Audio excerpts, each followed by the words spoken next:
Hello, Bleeders! I am hard at work on an all-new series for the podcast all about publishing and the sometimes, frequently, almost always painful process of being on submission.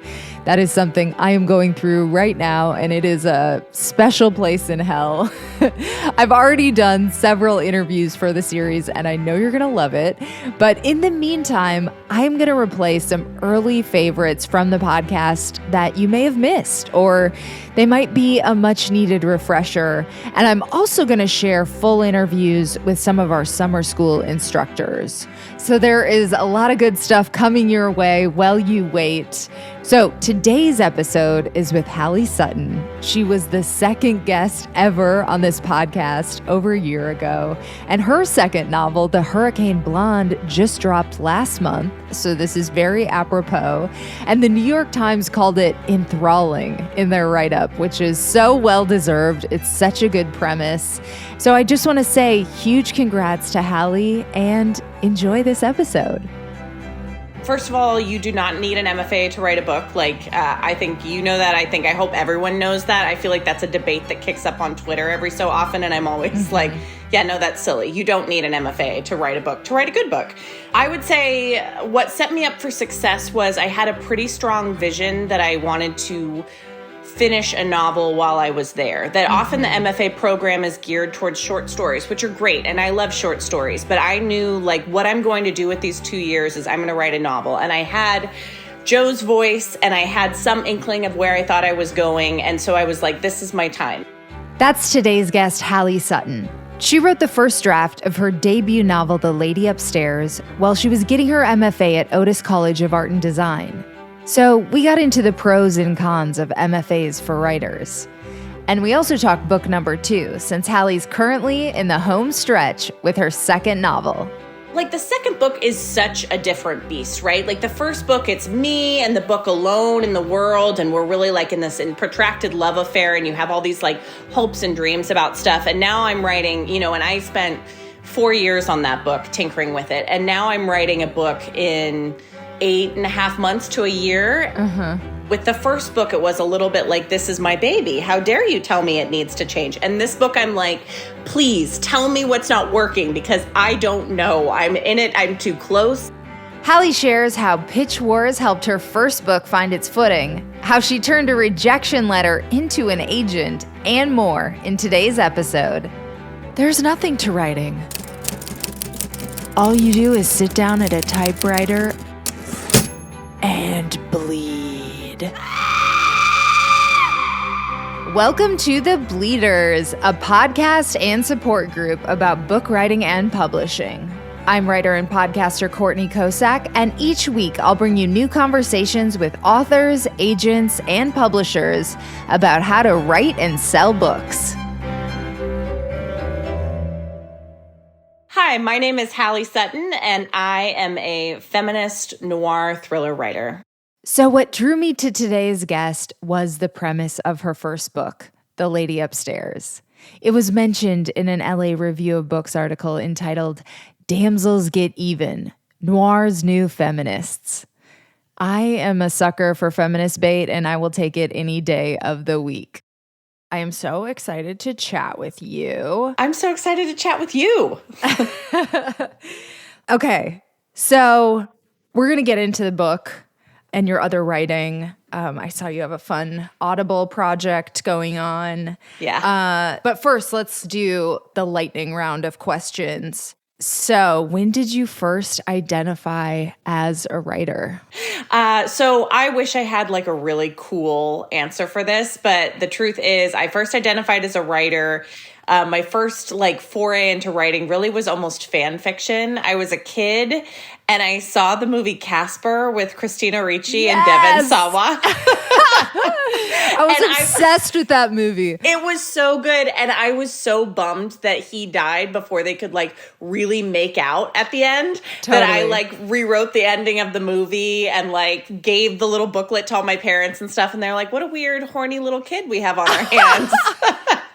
And then it was off to the races.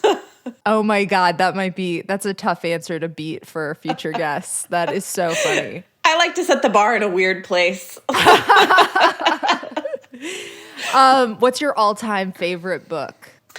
I would probably have to say Something Wicked This Way Comes by Ray Bradbury. There's just such joy in the language, and he uses verbs spectacularly, which is like such a weird, nerdy thing. But I just remember there's a sentence in the book describing somebody that says he storked his arms and turkeyed his legs. And it's such an evocative book for me that it's a one that I go back to when I need to feel like excited about writing again. I have never read it. What's the premise of the book? The premise is Bradbury kind of, in the same way that Stephen King kind of traffics in that like small town nostalgia, he's always kind of writing the same thing. And so it's this small town and these two boys who are best friends, and a circus comes to town, only the circus is evil. And so it starts messing with all of the adults. And so it's an adult book, but has a lot of kid-like themes, kid-friendly themes. And so like the merry-go-round takes you back in time and like makes one of the mothers a baby. Like it's like this really weird, beautiful, spooky, Halloween-y book. So have you always been into genre kind of stuff? I would say so, yeah. I read kind of across the board. Right now I'm reading a book called Vladimir by Julia May Jonas, and it's so good and it's definitely more literary. But yes, my heart always beats for like a good plot, good, juicy, weird plot. Yes. Okay, what is your dream writing routine? If you had your druthers. If I had my druthers, I wake up effortlessly, no alarm clock, I'm just like awake, ideally in like Italy or Spain, and I step onto a terrace and I just have like a coffee and I just go with the flow and write for like 5 hours, and you're just in the moment. Like that would be my dream, that I could immediately drop into like the good feeling of writing. And then, okay, so juxtaposed against reality, what is your real writing routine? My real writing routine, currently I'm on deadline for my second book to get my revisions back to my editor. So it is a lot of just writing whenever I can, before work, after work, whenever I get a free moment, just kind of always working on it. I usually do listen to music, but it's very unromantic. It's not like waiting for inspiration. It's not a beautiful thing. It's just grinding it out and making it better bit by bit. God damn, a deadline really helps though. It really does. It really does. What's your day job, if I may ask? Sure. I'm the managing editor for a collection of higher education newsletters published by a big publishing company called Wiley. Oh, right on. Yeah. Cool. And what's one piece of writing that makes you jealous you didn't write it? Oh, this was a good one. I struggled with this. I am really jealous of Kelly Link's book of short stories called Get in Trouble. It was a finalist for the Pulitzer, I think, a couple of years ago. Just the way her brain works is so, like, I feel like my brain works like A to B to C, and she's seeing 16 moves ahead, and you only realize it by the time you get to the end of a short story. And I'm just so jealous of whatever creative juice she has that's able to do that. It's really amazing.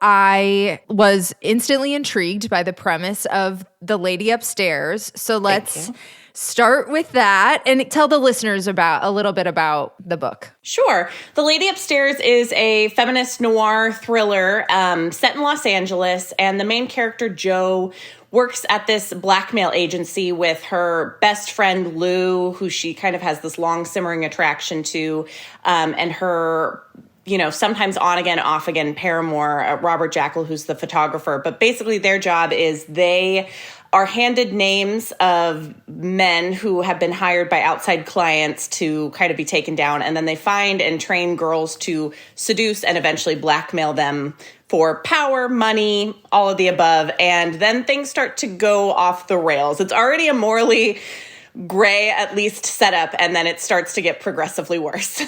Yes, indeed it does. So it came out, in the last year? 2020, yeah, the tail end of 2020, November. Okay, and then when did you first get the first nugget of the idea? I would say probably around 2016. I just kind of had this really strong voice in my head of Jo, the main character, just like kind of immediately burst onto the scene. And for a long time, I was trying to figure out where to drop her, what kind of story to put her in. And as I've kind of mentioned, a few authors that I admire here who are speculative authors or magical realism or horror, that's not at all my genre, surprisingly, despite what I've said about these people. But I, for a long time, kind of thought that might be the fiction that I kind of wanted to write, and it just wasn't. And then I moved to Los Angeles in 2016 for grad school, and was like, oh, it's a noir. I'm writing a noir. And that's what her voice is. And kind of finding that piece of trying to understand Los Angeles through the angle of this like crime genre that is kind of so entrenched here in different levels kind of was the thing that helped me find a plot and the right place to put Jo. Interesting. Okay, so on that note, let's back up for a second. When did you first start writing fiction? Honestly, probably I was writing stories when I was like 7 or 8 years old. So like fanfic forward, you're just... Yeah, constantly. Okay. And then I got out of touch with it a little bit after college, as you do. You know, you get into the real world. And then I would say around 2014, I was just like, this is the thing I want to do. And so then I decided to go to grad school and pursue my MFA, which is like a whole different conversation. It's not necessary to be a writer by any means, but that was the avenue I took. And now here we are. Well, I was going to ask you about the MFA experience and like what pieces of it do you think, I mean, okay, so I'll preface this by saying I originally was an actor, and in some ways going to school is like good, right? You learn the conventions and whatever, but also sometimes it kills the little the joy, the little love piece. So I guess like if you were going to do a Cliff's Notes of like pros and cons as a person who's already been through the MFA experience, what would you say really set you up for success? And was there any kind of drawbacks to that experience? Yeah, absolutely. First of all, you do not need an MFA to write a book. Like, I think you know that. I hope everyone knows that. I feel like that's a debate that kicks up on Twitter every so often. And I'm always like, yeah, no, that's silly. You don't need an MFA to write a book, to write a good book. I would say what set me up for success was I had a pretty strong vision that I wanted to finish a novel while I was there. That often the MFA program is geared towards short stories, which are great. And I love short stories. But I knew like what I'm going to do with these 2 years is I'm going to write a novel. And I had Jo's voice and I had some inkling of where I thought I was going. And so I was like, this is my time. And I think having a very specific project to work on while I was there was really helpful. I also think the best thing, I mean, I learned a lot from my teachers in a variety of different ways, but the best thing that came out of it was absolutely the connections I made with other people. And that's a thing you don't have to be an MFA to find, you know, but you do need like a good group of writers, I think, to help you bounce ideas off. I think it makes your writing better. And it also makes it more fun, less lonely. Totally. And then the drawbacks, it's expensive. It is crazy expensive to get an MFA in this country. And it is not a degree that leads to any kind of certainty. A lot of people go into teaching with it or get a lot out of it, but it is not like a degree that is you're immediately going to go into a lucrative field. So I would warn people about that. Well said. Okay, so writing process for the lady upstairs. You have the premise, you get to LA, you start grad school. When did the real like meat and potatoes, that first draft that sort of resembled what it is now, when did that come out? And how did you get there? Oh God, it is a story. So my first year of grad school, I wrote about 150 pages over the summer, decided to scrap all but 10 of it, come back, rewrite 225 pages and have the first draft of what I think is going to be my novel by the time I graduate from Otis College of Art and Design here in LA. So I had this kind of draft of this thing that kind of had no plot and was kind of meandering and didn't really go anywhere, but had like a lot of vibes to it, like a lot of like noir vibiness. And my teachers liked it, and I felt like there was something really special there. So I was working it, and I started sending it out to agents. And I started getting some interest from agents, but a lot of rejections too. And a lot of the rejections that you get when you're querying are kind of one line, like, thank you so much, not for us, which totally understandable because they're getting hundreds of queries a day, but that isn't feedback that I can do anything with, you know? So after about 6 months of querying, I got a really, really nice rejection letter from an agent, Sharon Pelletier. And she sent me like 8 paragraphs of feedback. Here's what I like about the book. Here's what's not working. Here's what I think you should revise. But it's always up to you. If you revise in a way that like you think is kind of something I might want to see again, I would see it again. And it was like a lifeline in the dark. It was this beautiful, like, oh my God, somebody took the time and really broke down like what I'm missing. It was so helpful. I think I probably sent her back like an inappropriately gushing email of like, thank you so much. I like, this means the world. And she's like, easy, you know? Right. So I know I have to revise the book. I know I have to make huge, substantial changes to it. And I have no idea how. So around this time, I heard about something online called Pitch Wars. And unfortunately, it just ended this last year. But I know. And so Pitch Wars, for anyone not familiar, was this online mentorship program where published authors or agents or editors might volunteer their time and take on a mentee and work with them over the course of like 3 to 4 months to significantly change your book. So basically it has to be that you have like, you are kind of in the spot where I'm in. You've got this draft of a book and you know it needs to change, but you don't know how, and they're going to help you get it over the finish line. And at the end of that, there's this like agent showcase where it kind of fast tracks the querying process for you a little bit, where you get a bunch of attention at once and can be really helpful. And every year they had like 4,000 people apply to be in like 100 spots. And so I'm just kind of a newbie. I throw my hat into the ring and I'm like, here we go. I guess let me try this. And I ended up getting picked. It was like one of the luckiest moments of my life by a woman named Lane Fargo, who's now a really good friend of mine. She's written several books, including Temper and a book called They Never Learn, which has been lighting up social media for the last couple of years, about a woman who's a serial killer on a college campus picking off bad men. And it's like so good. Yeah, you guys are kindred, huh? Yes, we are. So she picked me as her mentee. And so we spend 3 months just like overhauling. In that 3 months, I probably rewrote 40 to 45,000 words of my 85,000 word book. Like really like nothing like it. And some of her big notes to me were, your midpoint is in the wrong place and your pacing is off. And I was like, that is so helpful. What is a midpoint and where should it go? Presumably the middle. And so we worked on a bunch of different stuff, really kind of overhauled and changed the plot. And at the end of the Pitch Wars, I ended up signing with Sharon Pelletier, the same agent who had given me all of that really nice feedback. So it's like this kind of full circle dating story almost. And then with Sharon, I revised the book for like 3 to 4 months pretty intensively. And then we took it out on sub and we sold it to Putnam, to my editor at Putnam, Danielle Dietrich, in about 2 weeks, which was really amazing. And then she and I spent the next like 6 months revising it. So if you had told me when I first started writing the book how much revision was going to go into it, I think it's better I didn't know, because I would have been like, that's crazy. There's no way. And then there it was.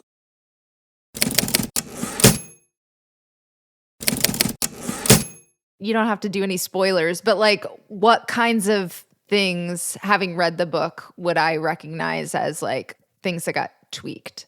Oh, man. So much of it. With Lane, I mean, literally the whole story that is in the book now comes about because of Lane. Before that, it was this kind of meandering and... Like the specific cases weren't those cases? The specific cases were a little bit the same, but it kind of didn't build. It was just it was almost, I think what I was kind of doing on some level was I was taking noir scenes from movies and books that I really loved and translating them in my own way and like kind of making these pastiches across the book. And Lane was like, that's nice, but we need a plot here. And so it was like, well, what happens at the midpoint? Someone winds up murdered in the book now that you read, which was the same, except that happened at probably 25% into the book. And then it just kind of like drifted around LA for a while. So she's like, well, what are the consequences of that? Where do we have to go with that? What's going to actually happen next? Building in kind of some subplots about things. Building in, I would say, also different stakes to things. When the book starts, Jo is in debt to her boss, the lady upstairs, who isn't somebody that she actually knows. It's just kind of this like faceless woman or man who hands down the orders. And so kind of adding different urgency and stakes to it. That was the thing that I worked on both a lot with Lane and Danielle, trying to find a way to make the book feel immediately like you're in it and we're off. And then on the 6 months that you worked with Danielle, what were your big priorities in that pass? That pass, I think, was partially about making it more marketable. I think the book still has the teeth that I wanted it to have, but I would say it was even spikier when Danielle bought the book, and it was a little bit making it more palatable to a readership, which is like a hard thing as a writer, right? Like you kind of don't want to do that, but I also understand that I am in commercial publishing and that somebody is making a financial investment in me and trying to get a return on it. And Danielle is great, and she has a great vision, and we really there were a couple of things that we really kind of, definitely wasn't an argument, but that I pushed back on and was like, no, this needs to be here and here's why. And then we would talk about ways to kind of fine tune that so that we could meet both of our visions. So that was interesting. Okay. So then you just do a copy editing pass and you were done. When did you actually get to the finish line after you finished with Danielle? Yeah, so we did a copy editing pass, and so I work in publishing for my day job, so I know just how terrible authors can be, and I was such a terrible author during the copy editing phase, where I was like, Danielle was basically like, copy editing is supposed to be that you respond to queries that the copy editor brings up and you approve things, and I was like, we're going to need to tinker with the wording here and here, and I think I added an entire 2 paragraphs at the end, and she was like, is this it? Are we done? Can we be done? And I was finally like, okay. So after the copy editing pass, which happens fairly late in the process, was kind of eventually when I was hands off with the book. And then at that point, I was so sick of it, I just didn't look at it for a year. And then it came out, I guess, during COVID. So did you get to have a standard book tour experience or not really? No, So the book was originally supposed to come out in July of 2020, but it got booted back to November because of COVID, because everyone was trying to figure out how is this going to impact books? How is this going to impact authors? And I do feel really lucky. I think that there were a lot of people who released in the early parts of the COVID pandemic that had a more difficult experience. By November, we kind of understood a little bit more what was happening. Mm-hmm. And so I did get to do a lot of events virtually. I have yet to do my first in-person event. So here's hoping for book 2. Totally. But there are pluses and minuses, right? It is not at all how I pictured my first book coming out. You don't picture the world collapsing right before all of your dreams come true. But on the other hand, I got to go do events with bookstores across the country. Putnam was not going to send me on a nationwide book tour. So I got to do events with people in Arizona and Texas and DC, and all of that was extremely cool. So that was really nice. And in a weird way, I think my response to the pandemic was I was like, of course it matters to me how my book does and how people receive it. But at the same time, what's going on around us is so much bigger that some of that anxiety, I think, was a little turned off, because I was like, I don't know what the world is going to be like in a year. So I guess I can't worry too much about my book right now, which I think was probably for the best. Yeah, good perspective for sure.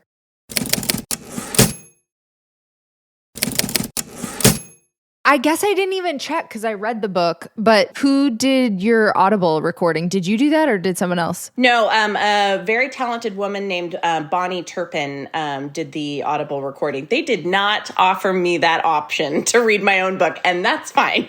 I don't know that I would have been great at it, but she did a fantastic job, so I was thrilled. Nice. You're a good talker, so I don't know. Maybe throw your hat in the ring next time.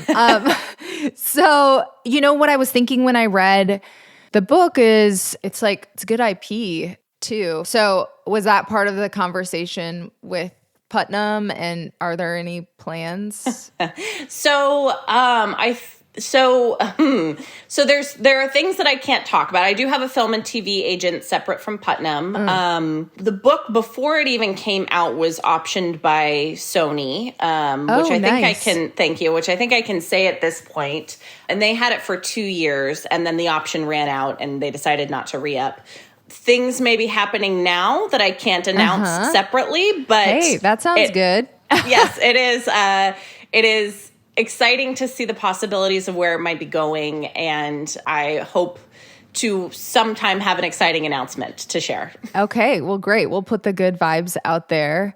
And I guess similarly, you are writing a scripted podcast, or you did write a scripted podcast for Audible, and it looked like Lane was involved in that project as well. Yeah, so actually that was a weird pandemic baby that came about. I got together with Lane and my friend Megan Collins, who is her latest book, The Winter Sisters, her first book. Her latest book is The Family Plot, and it was Barnes & Noble's mystery thriller pick of last month. Like, that book has been everywhere, nice. Which is so exciting. And we decided to try our hand at something new. So we ended up getting lucky enough to sell a scripted fiction podcast to Audible. We're currently working on it. But basically the premise is a pop star who's had a very public meltdown 10 years before the start of the podcast returns to kind of the scene of, we're calling it Beat Fest. It's like a Coachella riff for sure. And then goes missing the night before her big set, her big return to the stage, her big return to fame. And it's told through different viewpoints of people around her, including her childhood best friend turned personal assistant, her biggest rival, and her biggest fan who has a podcast interpreting her lyrics. This is how we should understand her. We're having a lot of fun with it. Nice. And it's called Not That Innocent? It is currently called Not That Innocent. We'll see if we get sued for using that title. Right. So. It might wind up being something else by the time it comes out. Fair enough. Okay. So now on to book 2. What can you share about where you're at in that process? So I am currently finishing up the kind of first round of revisions, which ideally revisions are kind of like a funnel, right? The first round is the biggest, and then after that, you're kind of fine tuning and massaging. So it's been a pretty heavy lift. I think it's going to be out spring or summer of 2023. It's called The Hurricane Blonde, and it is another feminist noir set in Los Angeles. It's not a sequel to The Lady Upstairs, but it does have some similar themes, and a few characters show up in different places, minor characters. But it's the premise of that one is it's a woman who is a former child star who comes from Hollywood royalty, an Jack Nicholson, Angelica Houston type pairing, and has now kind of fallen into shame and ignominy and leads a true crime murder bus tour through Hollywood. And one day on one of her stops finds a dead body. I love it. Amazing. What are your future goals after book number 2? What's bucket list? Bucket list? I am just, I'm so excited to try new things. I have an idea for a TV pilot. I want to try my hand at writing. I think that with scripted podcast content too, there's going to be all these kind of new, different avenues for writing and creativity. And I'm just really excited to kind of try my hand at all of them. I will always want to write books. Books are my love, my favorite thing. But I'm really excited to just try different things and see where it all goes, trying to lean into my weirdest, most dreamy projects at this point after 2 years of being inside for a pandemic. I'm let's just try anything. Totally. And on the day job tip, would it take a number, or is there something about that helps keep you, on a regular schedule? Yeah. Or what are your thoughts about that? Yeah, that's a good question. I mean, I think it's everybody's appetite is different. I am somebody who, if I'm making insane Stephen King money, sure. But the idea of relying on my creativity, writing my books as my sole source of income, the way that can go can be so feast or famine that's an idea that at this point still really scares me. So it's really having a day job is both about having kind of consistency and having a routine, but it's also in some ways I still see it as freeing me up to be as creatively weird as I would like to be, because I'm not having to write specifically to an audience and going, I know this will sell. Another murder mystery about I looked out the back window and my husband was murdering the babysitter. I don't want to write. Those books are great. There's nothing wrong with those books, but I don't want to ever write to a thing that I feel is a trend necessarily. I want to write the books that I want to write. So a day job at this point is very necessary. I totally get that. Is there anything else, I guess, about your book writing process or the publishing process before we get to parting words that you think people should know? It can be really lonely. So I think building your community is really key to staying excited and staying fresh about stuff. And it's a good way to see what other people are working on and let them inspire you too, and back and forth. Because I guess that it kind of ties into the second thing. I think if you're not having fun with it, then what's the point? That's the most important thing, is be doing it because you love it, and find the things that make it easier to keep loving it for a long time.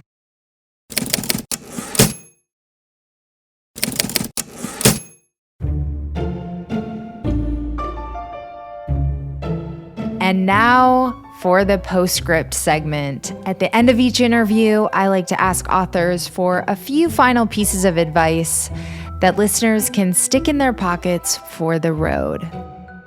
What piece of writing advice do you wish you could give your former self?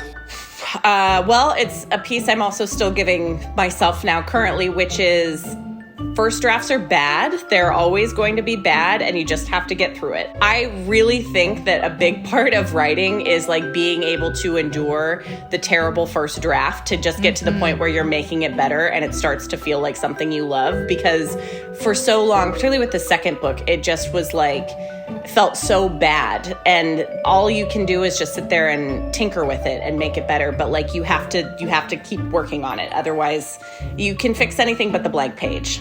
And so I have to keep reminding myself of that over and over and over.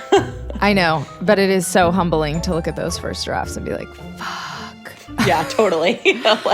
I was going to ask you this. Do you feel like on the second book you've been able to embrace the editing process more after having gone through it and just like seeing how it worked for you?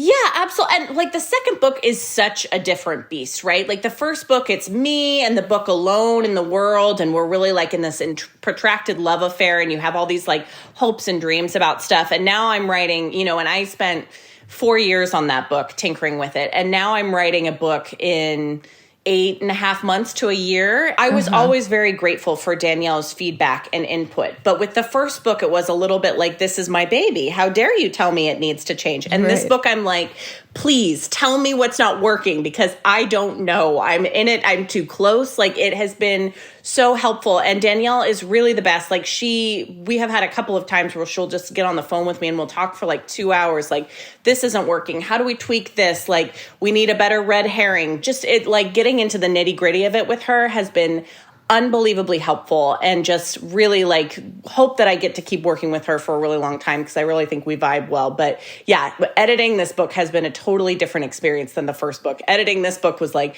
please give me direction. Give me as much direction as you can. Yeah.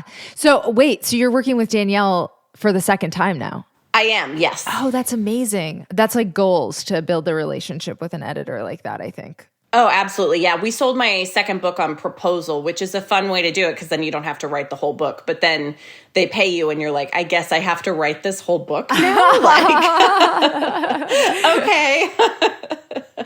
That's hilarious. But congrats for selling it on proposal. What's one tip for writers trying to get a book published? Yeah, I would say it's similar to the tip I said before about building your community, but like really that's true. And that's true in like a very feel-good way about the things it'll do for your creativity, but it's also true in terms of you don't know who might be able to like hook you up with an agent, and it might be that like particular nudge of saying like recommending it from somebody that like helps you go to the front of the pile, helps you get better eyes on your work. It could be the people you reach out to when you do publish your book, and they're the ones who will read it and give you a blurb for your back cover.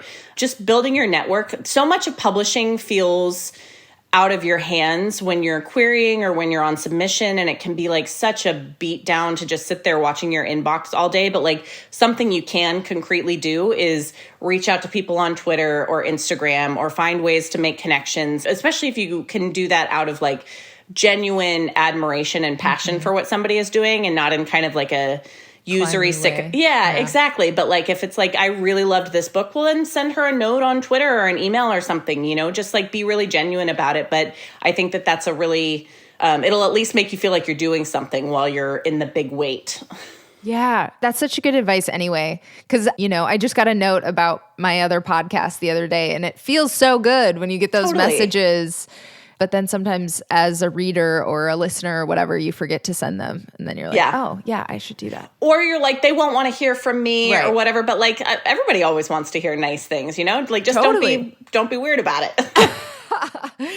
What's your all-time favorite piece of your own writing? I would say The Lady Upstairs. I mean, it was just, the first book is like such a romance because it's just you getting to do whatever you want to do. And I conveniently have forgotten in some ways that I spent 4 years working on that. So I read that and there'll be sentences where I'm like, wow, what a great sentence. Why can't I write that sentence again? And it's like, yeah, because you spent 4 years tinkering with it, you know, like, so it gets to kind of stand, like, that's for sure my favorite thing.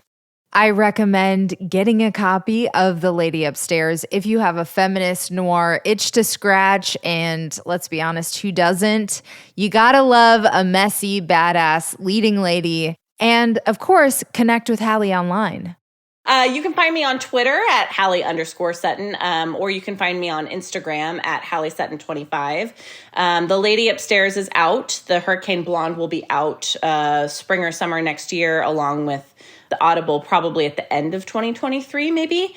There is an upcoming release, not by me, that I would love to promote. There's a book called More Than You'll Ever Know by Katie Gutierrez coming out June 7th. And it's such a beautiful, interesting meditation on true crime and a crime story I haven't seen before about a woman who's got two husbands, one in the United States, one in Mexico City, and they find out about each other and one ends up dead. And it's so beautiful and so well written. And I'm so excited for that book to be out in the world and everyone should go read it. Amazing. Well, I love women taking over this like crime space through this feminist lens. So that's amazing. And thank you so much. It was so good to get to know you a little bit and have this conversation. Yeah, back at you. Thank you, Courtney. This was really wonderful. Thank you. That is it for this edition of The Bleeders. If you missed the last episode, which just happened to be the very first episode ever of the podcast, make sure to go back and check it out. The guest was Samantha Allen. She's the author of Real Queer America and Patricia Wants to Cuddle. And she is just so forthcoming about her publishing journey and everything she's learned along the way. Here's a little preview of that conversation. I didn't know where it would wind up when we started the process. I was not known for writing fiction. When I first started writing it, my email to my agent said, like, you're gonna think I'm losing my mind, but I'm writing a book where, like, a monster murders reality show contestants. Well, do you think we can do something with this? Thanks for tuning into The Bleeders. Writing is so much better with friends. I'm your host, Courtney Kosak. Hey, let's connect on social media. I'm at Courtney Kosak, Kosak, on Twitter and Instagram. And make sure you're signed up for the Bleeders Companion Substack. The link is in the episode description.